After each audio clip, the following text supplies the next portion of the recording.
Last Handful of Clover, a novel by Wess Mongo Jolley, read by the author.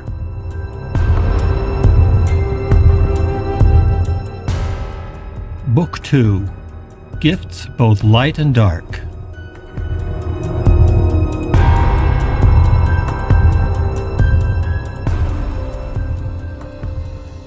Chapter 37, Moon Watcher with a Tire Iron. June 14th, 4 a.m. Justin Kimball felt as if he was a malevolent virus rushing through the veins of the unsuspecting city and looking for a vulnerable cell.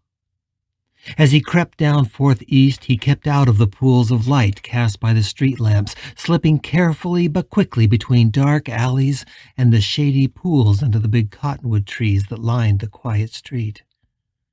When a patrol car appeared, he hid behind a dumpster at the rear of a Chinese restaurant until it slid silently away, its lights revolving in the unearthly canopy of the high leaves. Even with the threat of detection passing so near, Justin could do nothing but hug himself with delight.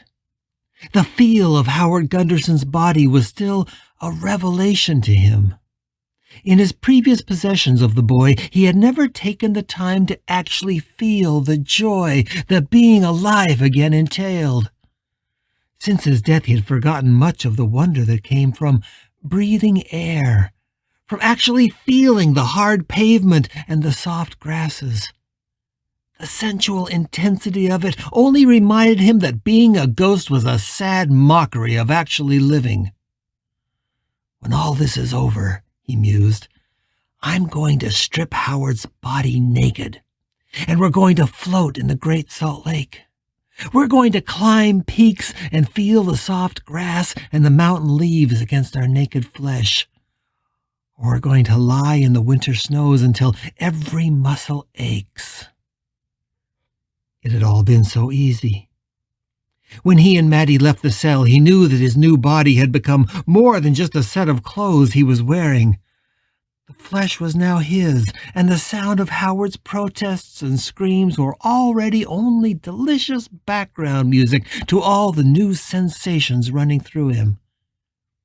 Maddie had handed him the guard's taser as they left the cell, and as they came to the end of the hall, he had seen the look of shock on the officer who had stayed behind at the duty desk.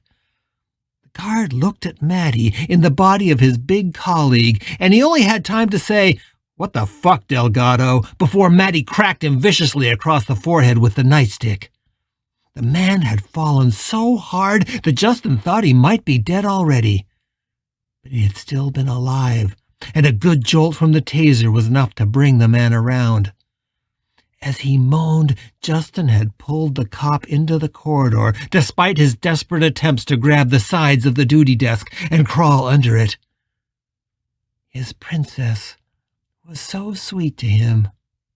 When he had the officer clear, she handed him the nightstick. And then she just watched and clapped like a proud mama as he beat the cop to death. What they left in the hallway had no longer looked human. In fact, it was hard to imagine it had ever been alive. Maddie looked at him, and he could see the pride in her eyes. By using the guard's handcuffs, they had been able to pass the last checkpoint on the way out of the courthouse without a lot of fuss. The other guards appeared to know the big officer that Maddie was riding like a stallion and didn't think twice about letting them pass with anything more than some small talk and a scribbled signature on a prison transfer log. Luckily, the guards hadn't looked down at Howard's shoes or seen the blood splatters on the cuffs of his orange pants. In the parking lot, they found another cop writing out notes behind the wheel of his cruiser. Maddie knocked on the window, and when the cop rolled it down, Justin hit him in the neck with a taser, and Maddie pulled his convulsing body through the window with her bare hands. Justin heard the man's skull crack against the pavement, and he lay still, like a broken toy soldier. They could have taken the time to beat the man to death, but they'd been in a hurry. The engine in the squad car had been running, and they took the opportunity to get out of there before the inevitable alarm was raised. 2 blocks away, Maddie had pulled the car over and kicked him out with hardly a word. That wasn't a surprise. As long as he had known Maddie, she could only stand being in his presence for a few minutes at a time. But this time, he knew she wanted to go out and play with her new body. He had understood. He felt exactly the same way. "This is for you," she had said, shrugging out of the cop's jacket. "Put it on. You look like a ridiculous jack-o'-lantern." She handed the coat through the window, and he took it with gratitude. He was already wondering how far he'd get in his orange prison clothes.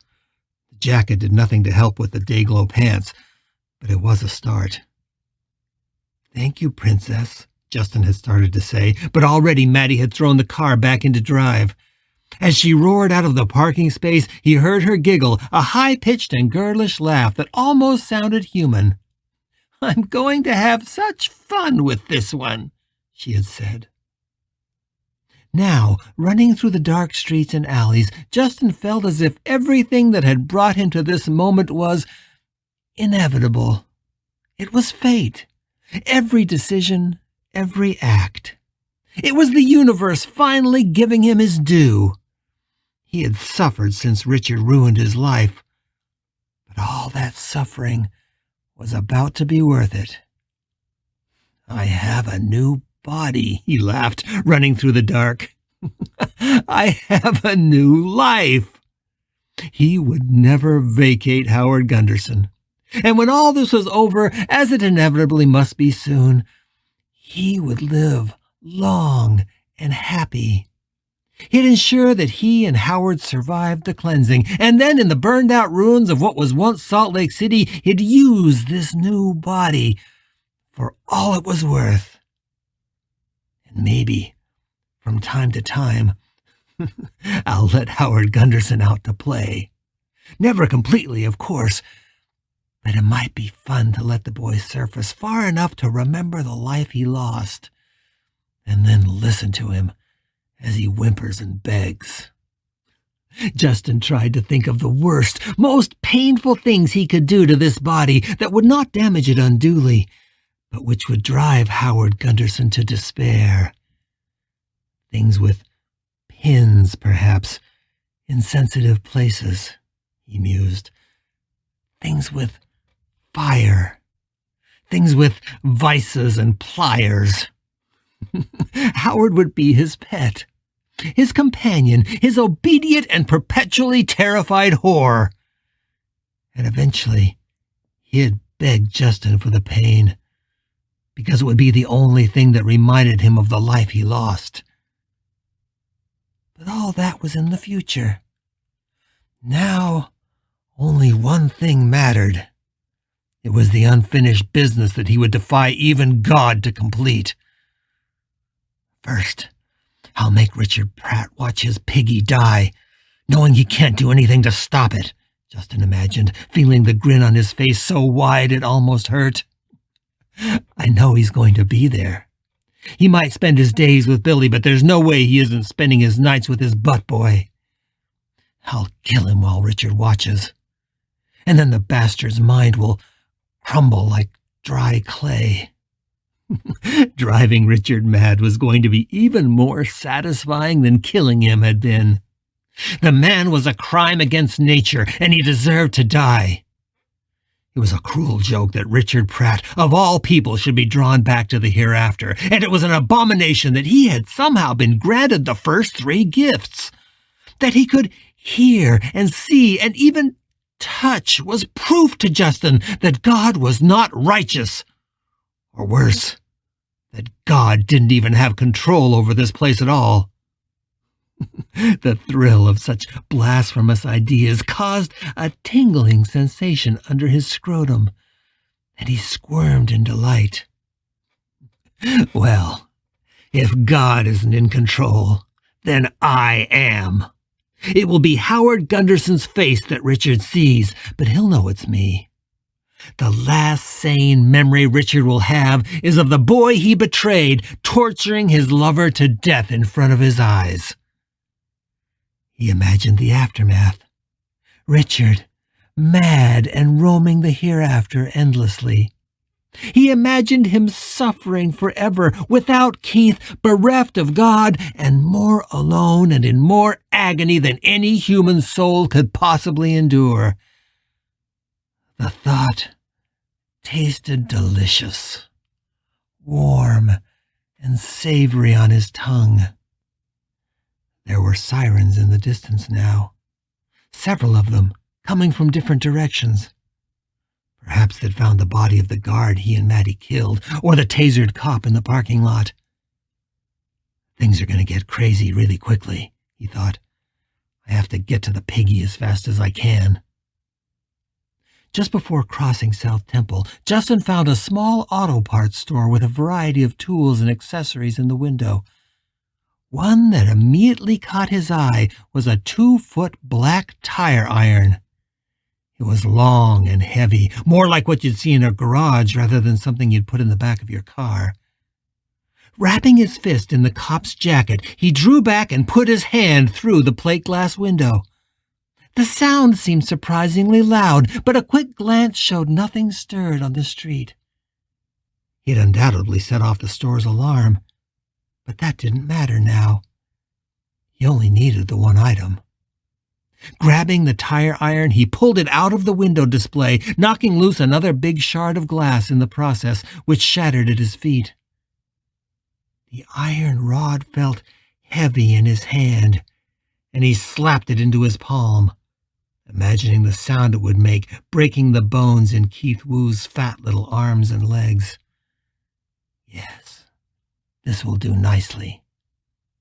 And then he was on the run again. He crossed South Temple, avoiding a couple of cars that were haunting the early morning street, and then disappeared into the avenues. Once he was in the residential district, he breathed a little easier. Unlike the main thoroughfares in Salt Lake City, the streets in the avenues were smaller, quieter, and less well lit. The street lamps here were few and far between. He found it easy to navigate the darkness, sliding between the bushes and the shadows with ease. When he got to Richard's house on J Street, it was almost dawn, and there were unmistakable signs of the neighborhood coming to life. Almost half the houses had lights on inside, as the middle-class warriors that lived in them prepared for another day of battle. There were even a few cars pulling out of their driveways and making their way out of the neighborhood. A cop car turned a corner, and Justin barely got Howard's body wedged under a parked car before it cruised slowly past, a single beam from the driver's side piercing into the morning shadows, searching in the dark places as it cruised by. They're definitely looking for me now, he thought. Well, let them. I'll be off the street in a few minutes. He looked at Richard's house, and the memory of sitting in his car on this street, writing an angry note to the man, rushed back on him with a vengeance. Richard's probably upstairs. He's sitting in there with his little boy whore, looking at him with those big, moony eyes, maybe even crying and moaning like a little bitch. I wish I could see it. The only drawback of the fourth gift was that when you were in a human host, you could no longer see with your ghost eyes. So unfortunately, he wouldn't be able to see Richard's face as he went about his work. But no matter. He imagined the man throwing himself against Howard's body, trying in vain to stop the tire iron from coming down, over and over again. Maybe he'd throw himself between the two and would end up being reset. That would be fine. By the time he got back up to the bedroom, he'd have started to work on Keith with the kitchen knives. Or maybe it'd take too long, and he'd only rush back in time to find his lover was now nothing more than a steaming pile of blood and lard. He laughed to himself. Maybe Richard would rush back into the room just in time to see Howard pissing into what was left of the boy's open mouth. Or even better, slicing off and eating his tiny cock. He grasped the tire iron tighter and swallowed the spit that was gathering in his mouth, threatening to leak down his chin.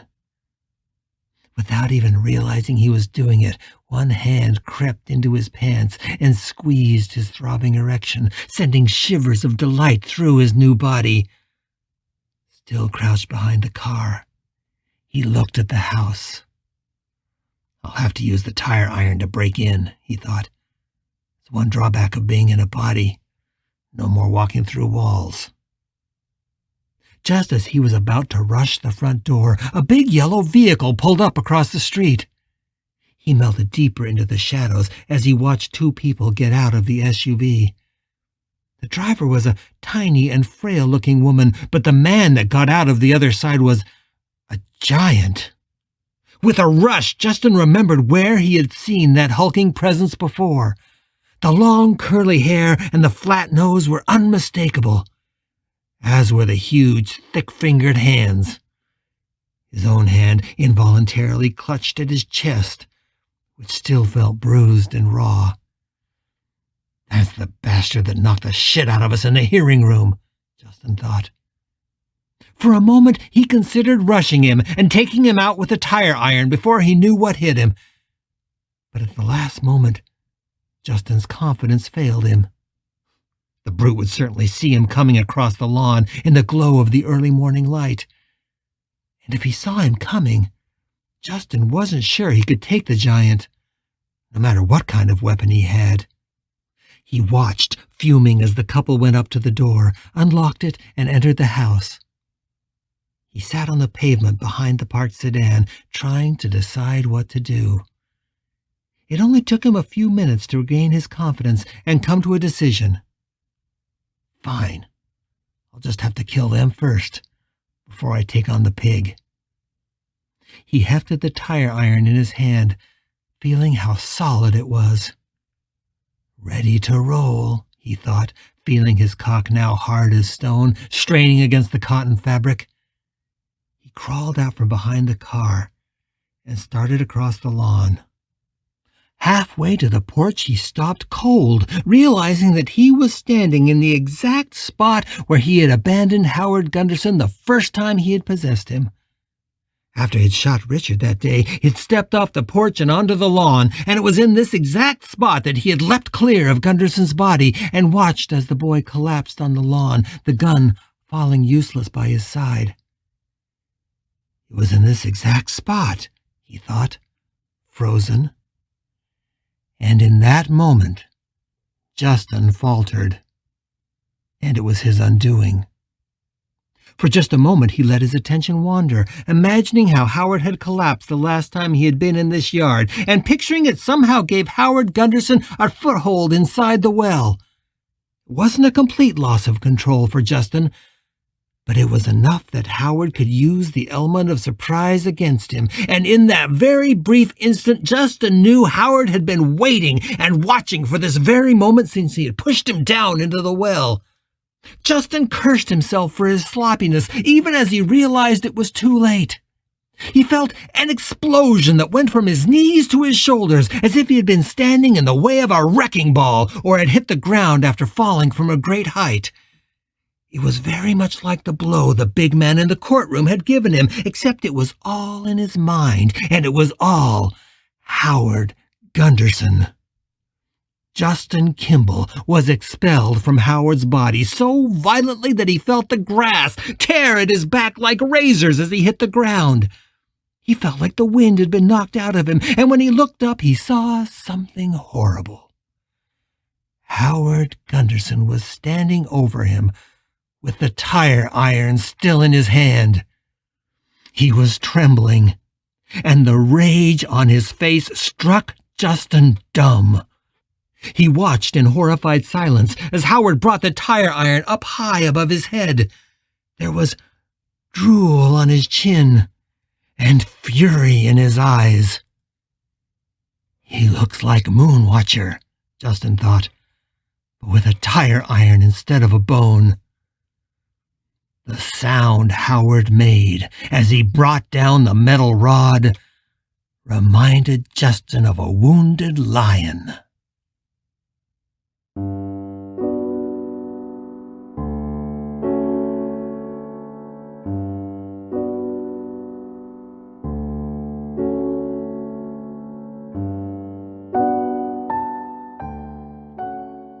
heard an anguished cry in an empty street. It woke me like a lion from the veldt, furious upon the dew-moist grass. Cold terror upon my cheeks, hands knotted in the sheets, eyes wide in the dark. My nakedness an invitation to the predator. Heart beating in the lonely room, I trembled.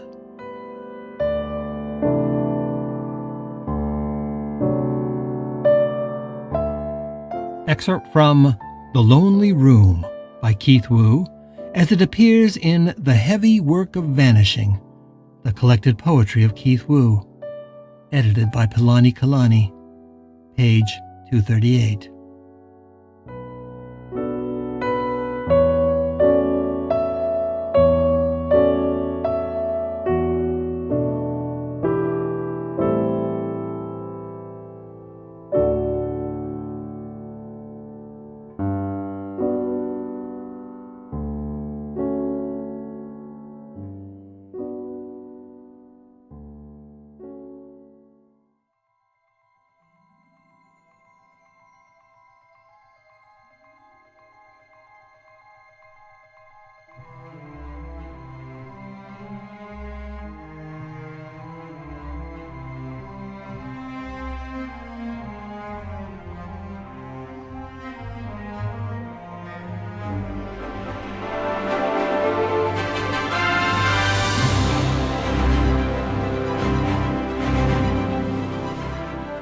You're listening to The Last Handful of Clover, a novel by Wess Mongo Jolley.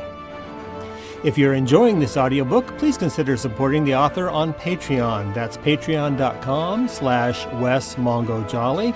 And for more information, check out the author's website at wessmongojolley.com. That's WESSMONGOJOLLEY.com. Thanks for listening and stay tuned for more episodes.